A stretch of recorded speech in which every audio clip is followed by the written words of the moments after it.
So I finished all my reps. That was 100 pull-ups, 200 push-ups, 300 squats. I divided them up, usually 5, 10, and 15. 5 pull-ups, 10 push-ups, 15 squats. Now, I ended up combining some of the rounds towards the end, but it was 20 rounds total of the 5, 10, 15 it would have been, but I ended up doing 3 rounds together at times. So that was pretty brutal. The pull-ups made it the hardest for me. I could have done, I think, more push-ups. We could have done more rounds of those. And squats, I felt pretty good at the squats at the end. But I probably could have done more squats too. But pull-ups, I'm about done after 100. So the takeaways here though is, if you ever want to try to do this Murph workout, not Smurf, the Murph workout, you basically want to break it down into scalable sets where, and you're kind of going to be, it's going to be determined by your weakest exercise. For me, it's the pull-ups. So I didn't really want to push myself to do more than 5 a set and try to do that 20 times. If I did 10 a set, I might be able to maintain that for a couple rounds, but doing 10 a set for, after 5 rounds, I don't think I could do that. I don't even know if I can get to that 3rd round. And so I scaled this to 5 because I could maybe maintain that. And even then I still had to modify, I still had to adjust, I still had to have my kids fill in for me.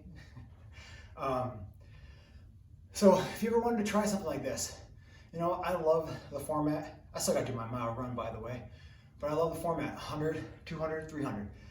And then just a real easy number that's not easy to get to. But another way you could do it also is if say pull-ups was your weakest, you could also do something where maybe for me next time I might do 5 pull-ups, then do 20 push-ups, 30 squats, 5 pull-ups, and there's my set. Something like that. And I know then again we're going to have the pull-ups back to back 5 and 5, but maybe it's better if we break it up. So you could do that, or do your 5 pull-ups, 10 push-ups, 5 pull-ups, 10 push-ups, 30 squats, or something like that. So there are varieties you can do it, but you can mix up the 100, 200, 300 in the middle there, however you want, whatever's going to work for you. It definitely tests you physically, but also mentally too, because I gotta tell you, after about 12 rounds, I was like, oh my gosh, I still got 40 pull-ups to go. That was the part that killed me. That was the knowing the pull-ups are coming. So, but I dug deep and, I pulled through, got all my reps done. And now I'm gonna go run my mile. This mile is gonna be the easiest mile I've run, because I got the hard part out of the way. So now I'm gonna go try to get good pace, maybe about a 7-minute mile, or I'm gonna try to get under a 7-minute mile. My first warm-up mile was just over 7. Because I haven't run in a while, so I didn't know where I'd get. I started off too slow, and I'm getting just over 7. It's like 7:03. So my second mile, I want to beat 7. So I'm gonna go get to that. Maybe I'll fill you in later. All right.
get worn out with these pull-ups. So another one we could do, another modification, is I've got some bands that can lighten the weight. That's one thing we can do.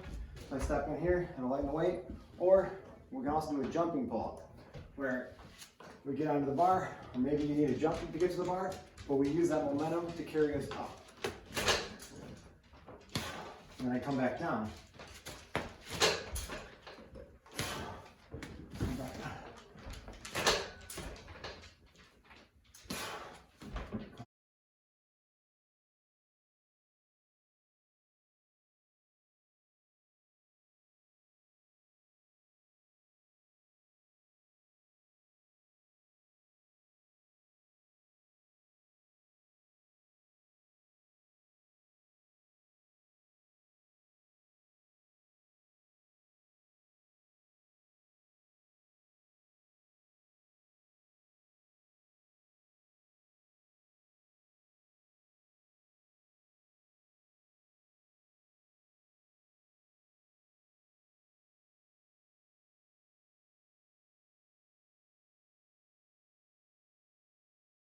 Higher, and we can still do that jump from here, or we can stand on something that's even higher than this and get us to start over the bar and just lower ourselves slowly, like a negative rep. So I actually have a sawhorse here I'm going to use, but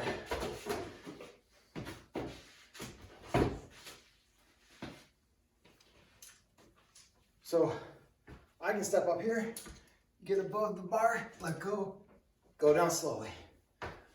Start above the bar. Right here, above it, and then slow on the way down, doing the negative rep. Still working the same muscles as we do on the pull-up, but this is a different way of doing it, a little bit. Still working the same muscle group, but if you have a hard time getting to the pull-up or you're wearing out, there's another alternative.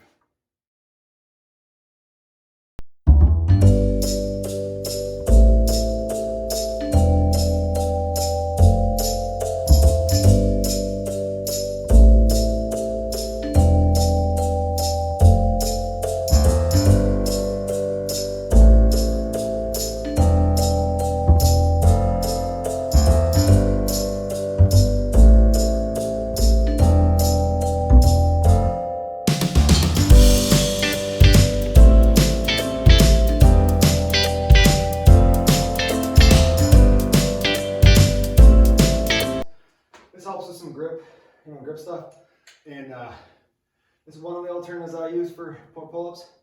If you have something like this, where you get up softballs, baseballs, with some screws through them, some bolts through them, you can do pull-ups off of those. I also have some PVC.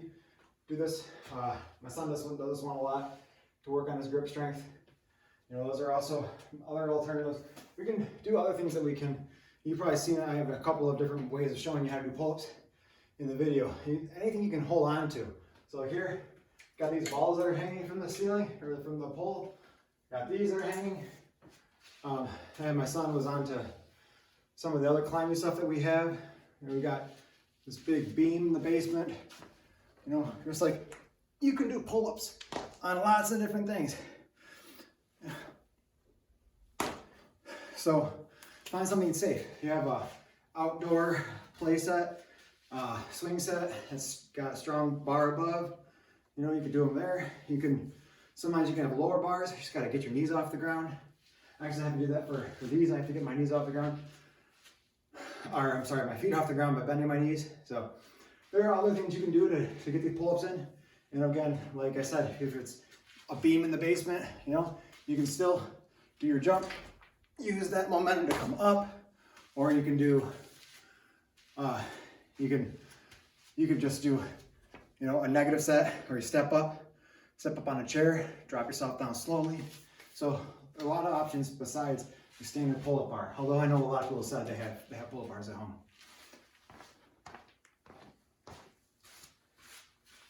So I've been showing my pull-up modifications.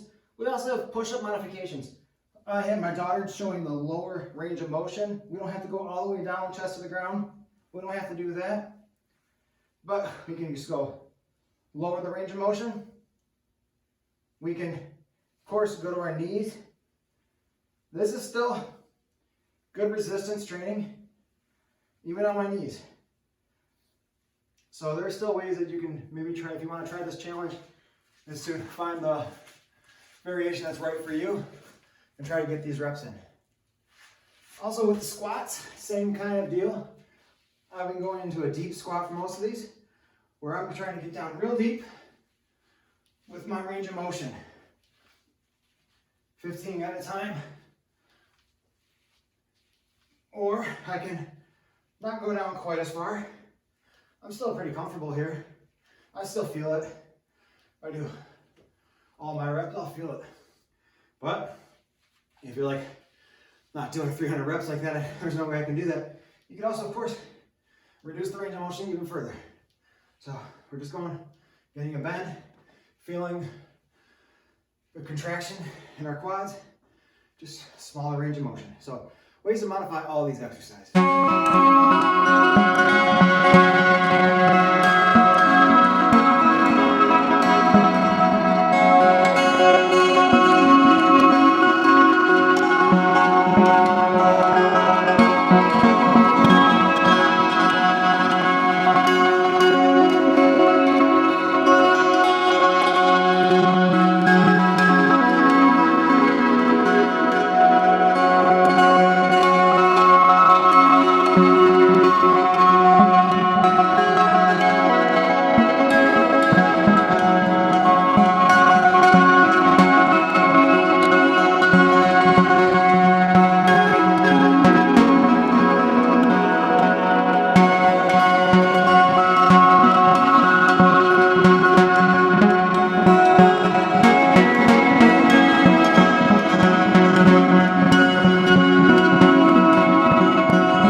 approaching my last set here. My son reminded me, we can reverse our grip on these too. We can go a champ grip, where the palms face toward you, and that's a little bit easier. We get a little more help from different muscles during this grip, so you start to get worn out. On the overhand grip, like this, switch it, go here, and maybe don't have a bunch of stuff on you as you do. All right, one more. And of course, you still can do the jump. I think I might have to here. And I'm just a little short of the bar, but that's okay. I don't mind. Get up, get up, work your muscle. So.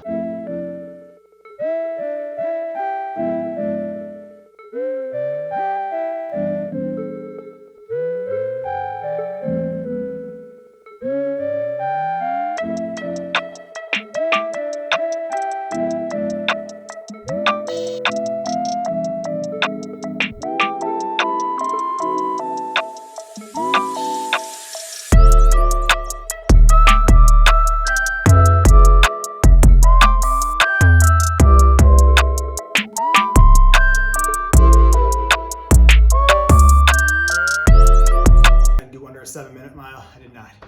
I wasn't really close. I did a 7:28. So it was hard. I started off really good. I was at 6-mile pace for a while, and then my legs were just, those squats kicked in. So it was hard, but again, I got through it. I just had to slow it down for a little while. I had to drop down to quite a bit slower, and then I picked it back up again towards the end and just started to feel. I didn't really feel better, but I knew I could finish hard, and I finished hard at that 6-minute pace. So, I had times where I wanted to quit, but I kept going through. I just finished strong. So if you want to do this, it's tough. You can do it. You don't need to do this in a half an hour or 45 minutes or an hour. Take some time. Take your time to get through it. Do it over. Take over an hour to do it. Run a mile. You can run outside for a mile if it's nice out. Or if you're hardcore, run outside regardless. Then come in and break down your pull-ups, push-ups, squats, however you want. Finish again with another mile. So that's what we're doing here. And we got a mile, 100 push-ups, 100 pull-ups, 200 push-ups, 300 squats, and a mile run. I'm tired right now. I can't really talk, but I probably shouldn't stay in this position for too long, or I'm not gonna be able to get back up. So a 1 mile run, 100 pull-ups, 200 push-ups, 300 squats, and a 1 mile run to finish again. So you have a 1 mile run sandwiched between those resistance exercises. You can break those resistance exercises however you want, whatever's gonna work best for you. I explained that in another part of the video. So anyways, if you are up for the challenge, I hope you are. Go for it. Let me know how you do. All right. Till next time. Hasta pronto, chicos.